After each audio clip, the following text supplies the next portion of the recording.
What's up, y'all? Gerald here, creator of Gospel Chops and your host for this YouTube channel, back with another video. Now, if you followed me for some time on this channel, you've heard me predict that 2024 was going to be a crazy year. Why? Because it's an election year, and we know that every time this comes around, seems like folks on the right, folks on the left, and folks in the middle kind of lose their minds for a few months. Well, that left is something special in that regard. And it seems like 2024 has not failed me in that prediction because they are out here wilding out, y'all. They have rehashed a story from 2016 that failed then, and it seems like it's going to fail now that they realize that the African American, the black vote in this country is leaning away from their rainbow politics and their open border policies. They brought back a story to say, well, Donald Trump has dropped the N-word. Like that's supposed to be shocking. Like that's supposed to shock the conscience of the black community and make us say, oh no, not the N-word. We cannot support Donald J. Trump and his policies of low unemployment in the black community, high home ownership in the black community, high household income in the black community. No, we can't support policies that are beneficial to the community because he said the N-word, oh no.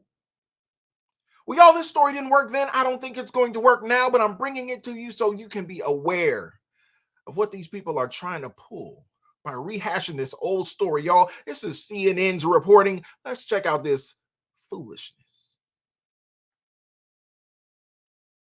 It came to a discussion of who would be declared the winner of season one. Pruitt says that Donald Trump was recorded using the N-word, a word that Trump himself once insisted is not even in his vocabulary. CNN has not verified the tape's existence, and I should note that Trump's campaign flatly denied these claims made by Pruitt, telling CNN, quote, "This is a completely fabricated and BS story that was already peddled in 2016. Nobody took it seriously then, and they won't now because it's fake news." Bill Pruitt joins me now for his first television interview since making these accusations in that Slate piece. And Bill, it's great to have you here. I want to talk about the NDA and the limits of it in a moment. But first, on that explosive allegation in this, can you just describe for viewers what you say you saw happen and what you heard from Donald Trump? Sure. First of all, The Apprentice, which is 20 years old now, when it debuted, is a FCC regulated game show. That means that the Federal Communications Commission regulated whether or not we could tell Trump who to fire and who to hire. Y'all, what are we talking about here? 20 years old? A 20-year-old story? This is ridiculous to me because I seem to remember when Donald Trump was beloved in the black community by some of our most revered celebrities. And you're going to go back 20 years and rehash something that cannot be proven? There's no recording. There's no evidence, just this man's word who looks to me like he may have used the N-word himself a time or two in his life. Let's continue. Okay. And in that, we had to strategically find a way to consult with this guy. He's very busy at the time. He's a quote unquote billionaire, on how we would go about telling the story in the boardroom.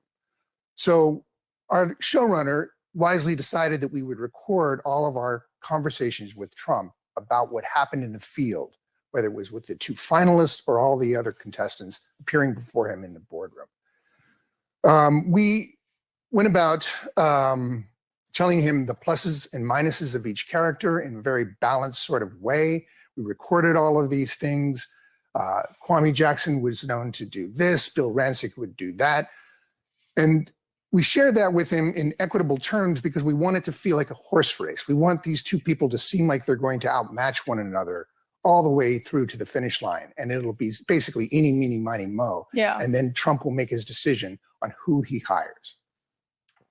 Now, see, you're saying you recorded things or you were directed to record things involving Donald Trump. Well, where's the recording?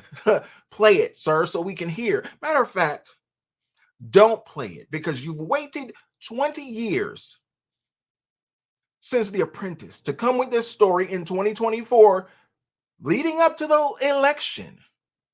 How coincidental is that? Now that we are 5 months out from the election.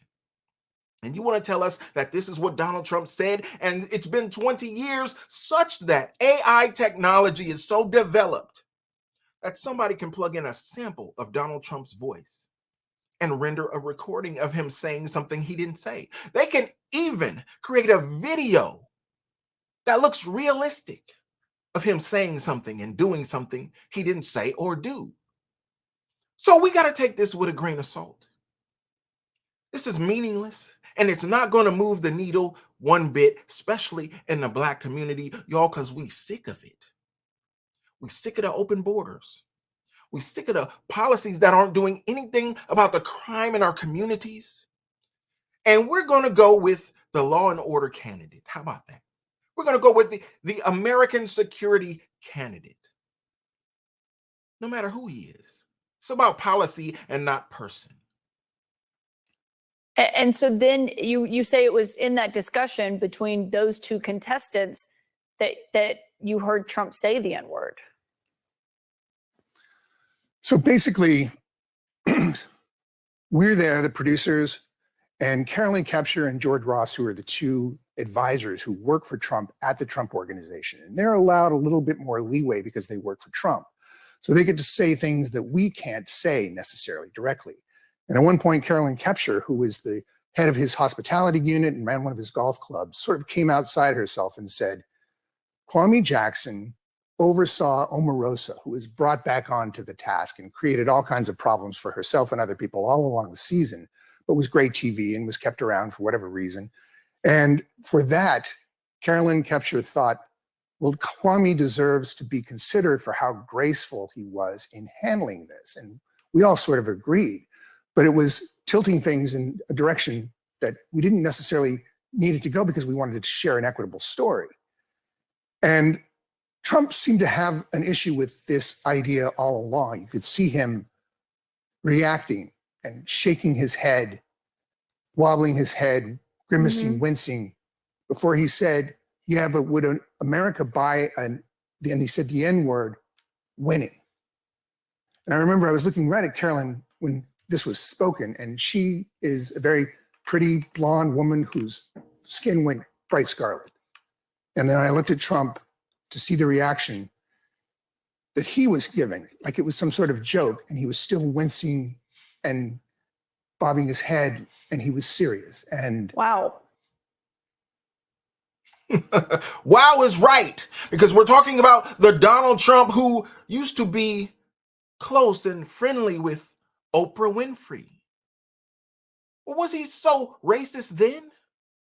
That same Donald Trump who used to be friendly with Don King, was he racist then? That same Donald Trump that we see in old photos with Muhammad Ali, was he racist then? How about when Jesse Jackson and Al Sharpton were going to Donald Trump for money to fund their political ambitions? Was he racist then? Well, seems like all these black folks who used to be around him at a certain point in their lives have cut and run. Why? Because they're beholden to a certain party that is opposed to Donald Trump now. Those of us who are independent thinkers and registered independent voters can see right through the foolishness. And I hope that y'all see through the foolishness by watching this video. Let me know what you think about this in the comments. I love to know your thoughts. And don't forget to like the video, subscribe to the channel, and share the video so we can get more people involved in the conversation, y'all. And like I always say, always remember and never forget, without the gospel, it's just chops. Until next time. Peace.